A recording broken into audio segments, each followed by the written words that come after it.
السلام عليكم ورحمة الله وبركاته. معاكم اسلام، ورجعنا تاني نقارن وحش الفئة المتوسطة بوكو 6 اكس برو مع فلاج شيب كيلر سامسونج الاس 23 اف اي. مقارنة فعلا قوية وتستاهل المشاهدة. ما تنساش بقى تصلوا على النبي وتشتركوا في القناة لو بتحبوا المحتوى دوت، وتدعوا لاخواتنا بالفرج القريب. ندخل بقى في التصميم في الاتنين كويس جدا، شكله شيك. بس في السامسونج اس 23 هيكون ظهر من الازاز وفريم من الالومنيوم، وبصراحه ده مدي فخامه اكتر من البوكو، وعليه طبقه حمايه كورنينج جوريلا جلاس 5. بالنسبه بقى للبوكو، البوكو برضو شكله كويس، مصنوع ظهر من البلاستيك وفريم من البلاستيك، والجهاز بيبصم شويه. بالنسبه بقى لالوان التليفون، في منه الاسود والرصاصي والاصفر دوت اقل تبسيط. ننتقل بقى للشاشه. الشاشه في الاثنين كويسه جدا. بالنسبه لسامسونج هتكون دايناميك اموليد اكس 2 120 هرتز اتش دي ار 10 بلس، والسطوع هيكون 1450، والمقاس هيكون 6 و4، وعليها طبقه حمايه كورنينج جوريلا جلاس 5.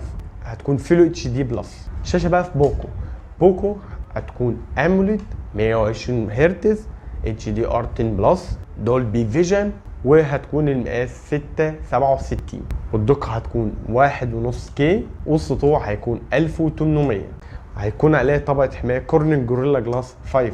الاتنين شاشات حلوة وشاشات جميلة، وهترتاح وانت ماسك الاتنين. بس في السامسونج هتكون اصغر، والحواف بتاعتها هتكون تخينة شوية. بالنسبة لبوكو هيكون الحواف ارفع واكبر في المقاس، والسطوع هيكون اعلى شوية. المعالج في سامسونج هينزل باصدارين، اصدار اكزينوس وسناب دراجون. السناب دراجون جين 1 واكزينوس 2200، تصنيع 4 نانو في الاثنين.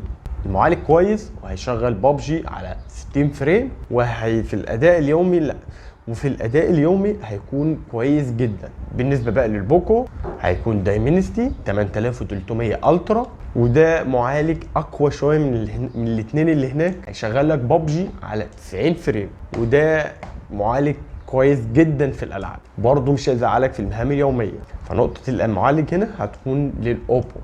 ندخل بقى السوفت وير في الاثنين عليهم اندرويد 14، بس في السامسونج نزل باندرويد 13، وبعد كده نزل له اندرويد 14، وعليه واجهه الوان يو اي بتاع سامسونج. بالنسبه بقى للبوكو هيكون عليه هايبر او اس. بالنسبه بقى للرامات هتكون الرامات 8 في الاثنين، والمساحات هتكون 128 و256، وفي نسخ من البوكو بتنزل ب 256 و12 جيجا رام.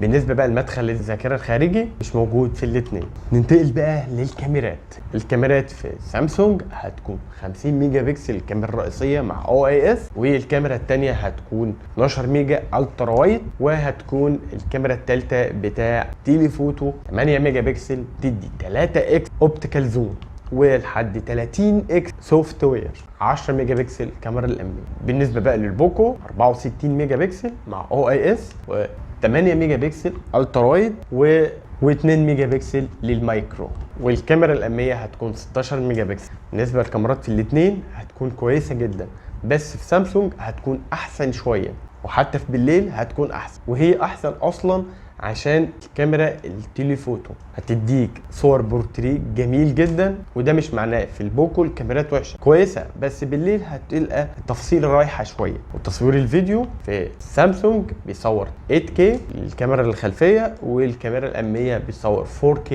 وبالنسبه للبوكو بيصور 4K الكاميرا الخلفيه و1080 في الكاميرا الاماميه.